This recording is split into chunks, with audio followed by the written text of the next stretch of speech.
Olá, muito boa tarde a todos que estão aqui na Causa Operária TV novamente, assistindo aí a programação diária do nosso canal. Nós estamos aí com o Página 1, o seu programa de notícias da tarde, aqui da 1h da tarde. Meu nome é João Pimenta e irei acompanhar vocês com algumas das notícias e polêmicas aí desse dia de sexta-feira. Em primeiro lugar, eu queria agradecer a todos que estão assistindo, pedir para você já curtir esse vídeo, compartilhar ele com os seus contatos e divulgar aí com os seus amigos e pessoas em geral, para o pessoal saber aí aquilo que está acontecendo. Eu queria avisar também a todos que estão nos assistindo para que deixem aí os seus comentários e eu queria já agradecer a companheira Mari Martina, que renovou aí a assinatura dela na Causa Operária TV. Como membro do canal, eu queria agradecer, faça como ela, ajude a sustentar aí a imprensa operária e independente. Muito bem, hoje, primeiro de tudo, eu queria que a produção aí buscasse, eu vou mandar para a produção um link do artigo do general Hamilton Mourão, que é aí um tópico principal da nossa, como é que a gente pode dizer? Da nossa colocação de hoje.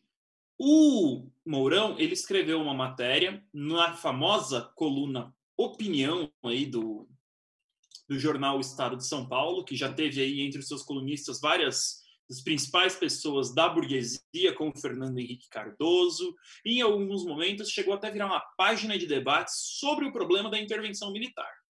Então, eu mandei aí para a produção esse link, queria que ela colocasse uma foto do artigo na pauta, na tela aí, para a gente mostrar para os telespectadores todos. Então, nós vamos colocar aqui para o pessoal ver a foto do artigo do General Mourão. Ele, nesse artigo, ele primeiro apresenta aí uma colocação, ele cita vários dos artigos do movimento federalista norte-americano, um movimento muito importante, que foi aí um dos responsáveis pela fundação, efetivamente, da nação norte-americana. Então, eles colocam essas informações e ele faz uma longa argumentação apoiando aí, acredite ou não, a posição do atual presidente da República, Jair Messias Bolsonaro. E demonstra que, numa grande medida, para não dizer numa medida essencial, os militares, a ala militar do governo, ela tem pleno acordo com a política do Bolsonaro. Isso, ele vai lá e defende, por exemplo, a política do Bolsonaro para a Amazônia, ele defende a política do Bolsonaro para questões aí, em geral, sobre a economia, em que ele diz que ele fala muito mais em preservar a economia do que em preservar vidas, em defender aí a população contra o avanço da pandemia que assola, infelizmente, o país. Então, nós temos também essa discussão que nós temos que fazer.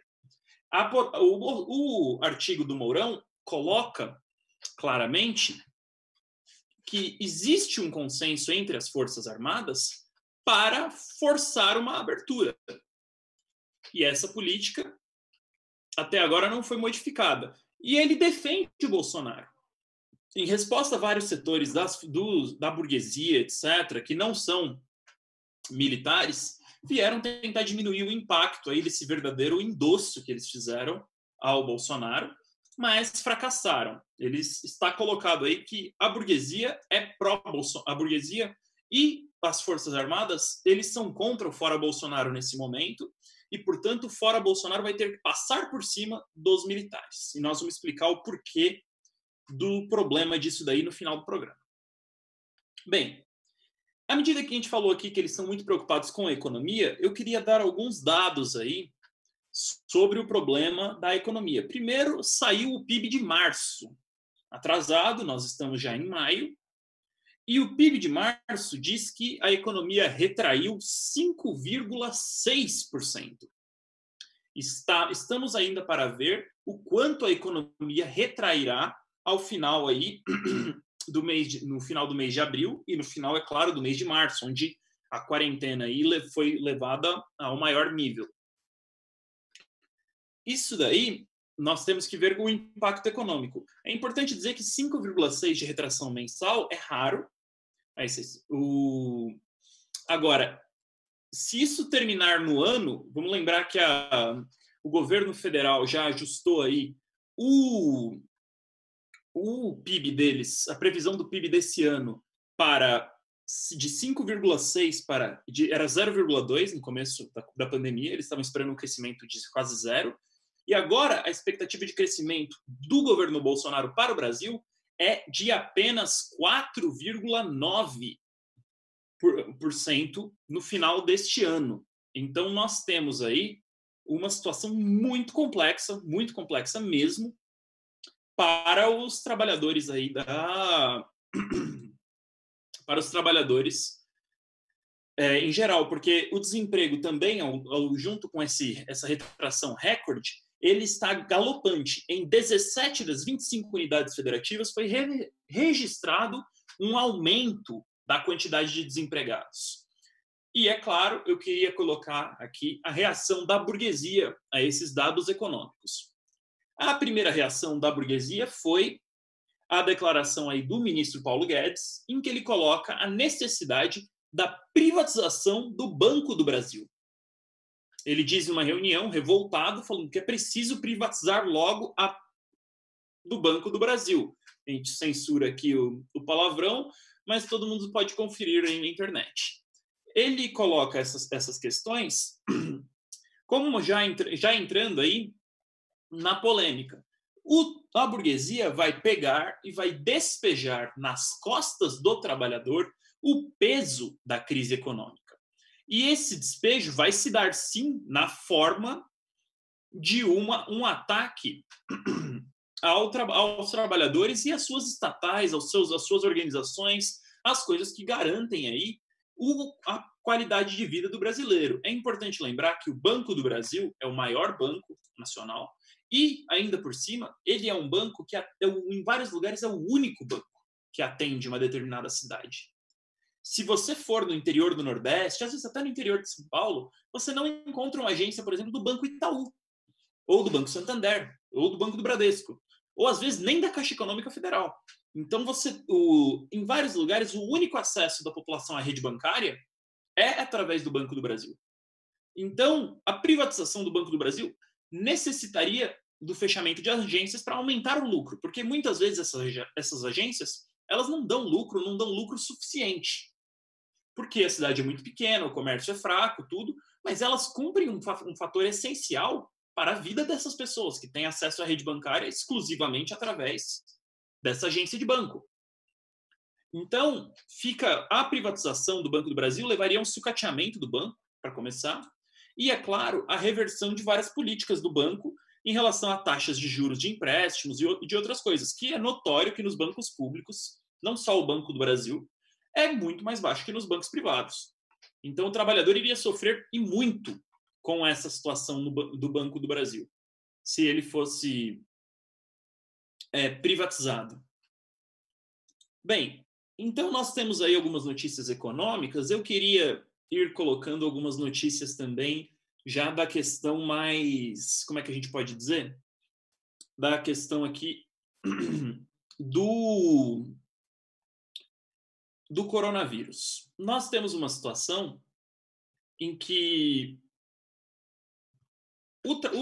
a Associação dos Cartórios confirmou aí que houve uma revisão dos dados de mortes e, curiosamente, a revisão fez com que 500 mil de mortos desaparecessem do sistema que é usado para monitorar os mortos por coronavírus através dos cartórios. Houve uma modificação geral e agora eles não conseguem efetivamente fazer gráficos comparativos. Teria sumido aí, com esses 500 mil mortos,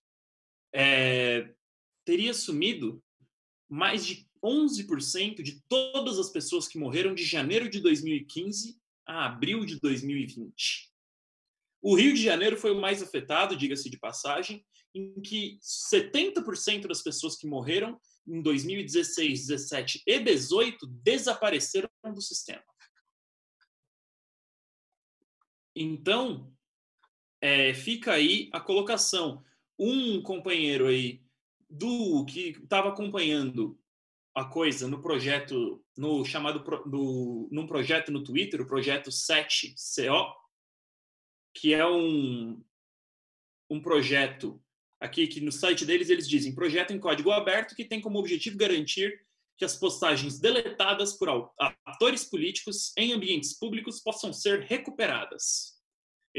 O projeto aí que ajuda a divulgar a informação e impedir aí a destruição da história e das versões originais dos fatos, eles estão ajudando aí a impedir essa falsificação do governo Bolsonaro. Eles citam aqui na página deles o George Orwell, que escreveu 1984, um livro onde a falsificação da história é um dos aspectos principais sobre o Ministério da Verdade, e a citação dele é: ainda nos encontraremos num lugar onde não há escuridão. Exatamente. Então aí o nosso apoio ao projeto, que fez essa denúncia de 500 mil de pessoas que desapareceram, 70% dos cariocas aí. Fica ainda uma dúvida sobre por quê. O que teria acontecido que necessitaria dessa política, como é que a gente pode dizer, de revisão, e sem explicação, é claro. Bem, ainda nas notícias variadas sobre o coronavírus, nós somos obrigados aqui a entrar numa discussão sobre o problema sobre o problema do estado de São Paulo. O estado de São Paulo está cotado para hoje, ou pelo menos nos próximos dias, superar toda a China, o epicentro aí do novo coronavírus, em número de pessoas mortas. Então, o estado aí já consta com mais de 3.000 mortos, e estamos aí no aguardo dos dados de hoje para ver se essa ultrapassagem vai ser realizada ou não. Fica aí no aguardo do trabalhador para ver se essa situação vai se realizar. A tendência é que se realize em algum momento, até porque a pandemia, pelo menos em números oficiais, foi em grande medida contida como é que a gente pode dizer? Pelo governo chinês, em Wuhan principalmente. Apesar que, como a gente comentou no página 1 anteriormente, o Wuhan acaba de ter uma volta aí no número de mortos, de doentes, perdão, pelo novo coronavírus, e o governo local determinou a testagem em massa de toda a população de Wuhan, 100% dos habitantes, para encontrar aí onde estão os doentes, isolá-los e efetivamente liquidar a pandemia. Uma medida correta do governo chinês, organizar a testagem em massa, e uma medida correta para evitar aí que a doença se espalhe. Uma coisa que não é feita no Brasil, porque no Brasil não se testa nada. A gente tem aí dados do portal que agrega informações dos governos, o worldmeters.info. Eles estão fazendo um levantamento sobre a questão do coronavírus. Recomendo a todos os que estão acompanhando essa discussão para se referirem aí às tabelas desse portal, que também tem lutado aí para garantir a informação e o acesso à informação para todos. No número de pessoas testadas por população, ou seja, uma quantidade de testes proporcional, o Brasil, infelizmente, ocupa a posição de número 101 do país que mais testou, em números proporcionais. Tem 100 nações que testaram mais do que o Brasil.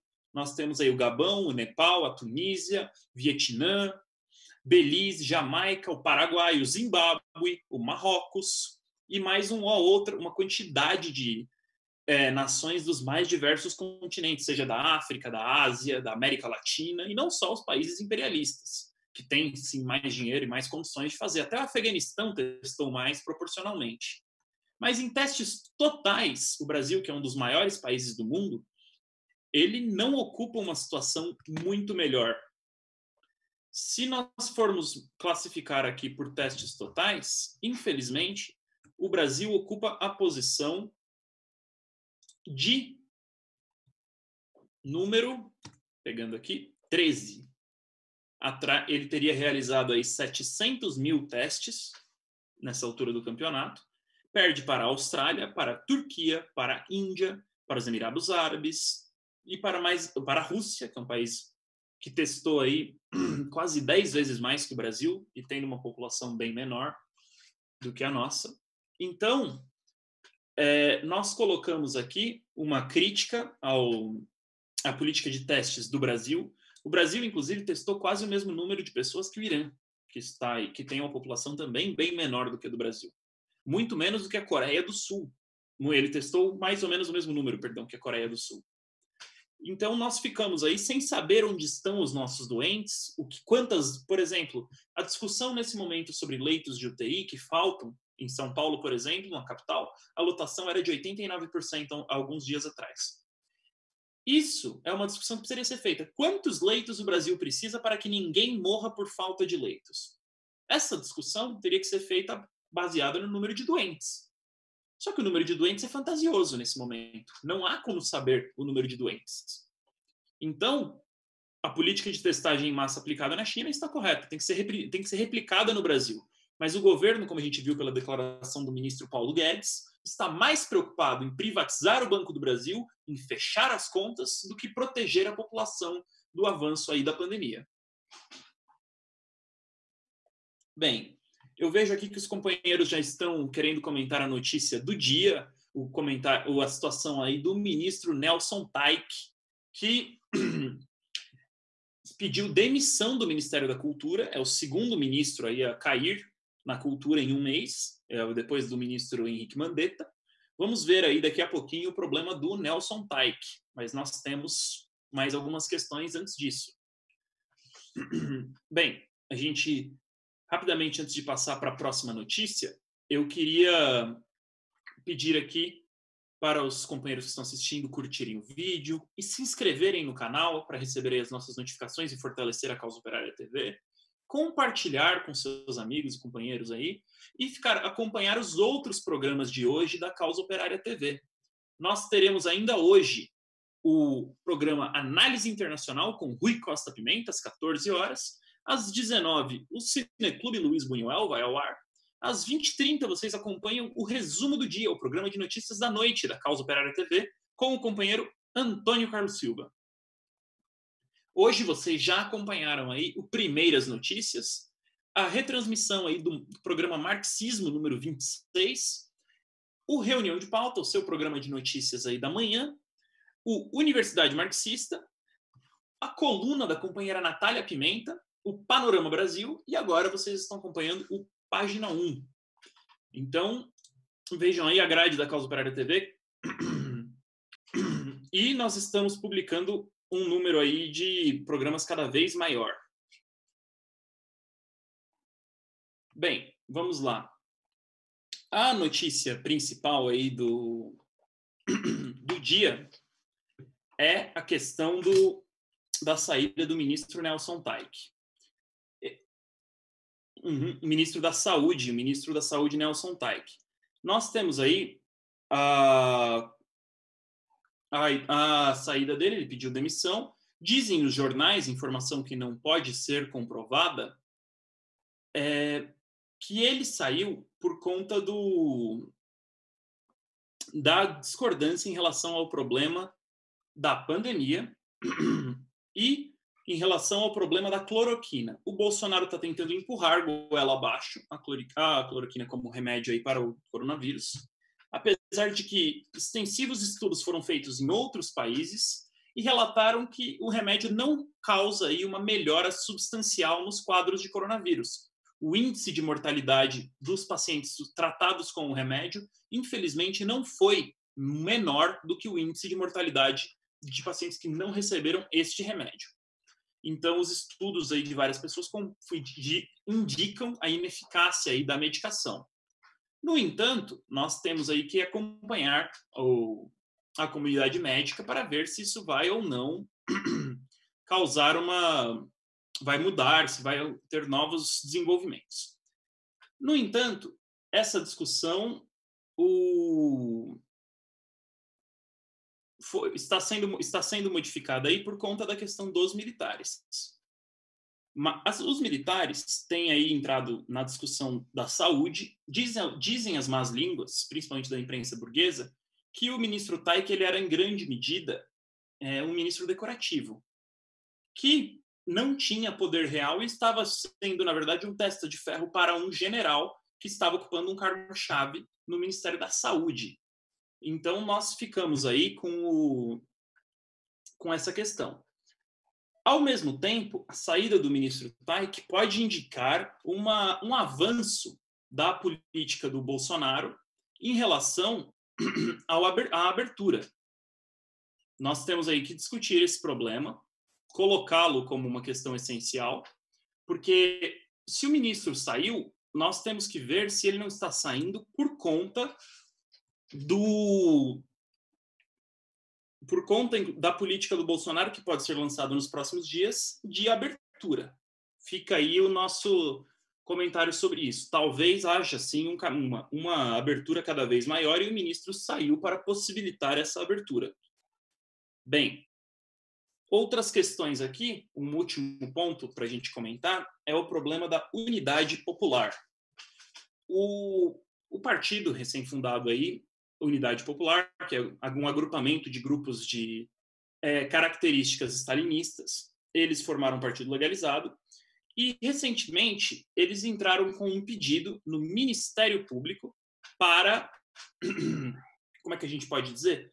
Proibir ou processar aí os integrantes do acampamento 300 do Brasil, formado pela extrema-direita em frente ali ao Congresso e o Palácio em Brasília.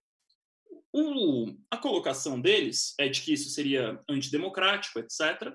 E nós temos que registrar aqui a nossa crítica ao método. Nós compartilhamos aí da revolta contra a extrema-direita, contra os fascistas de conjunto, mas nós não podemos nunca apoiar a justiça burguesa para atacar esses setores, porque se a justiça tiver o poder de desmontar um acampamento de protesto, que é o acampamento dos 300, porque não, ele discorda de algum grau do regime político supostamente democrático, isso vai ser deturpado e utilizado contra a esquerda no futuro.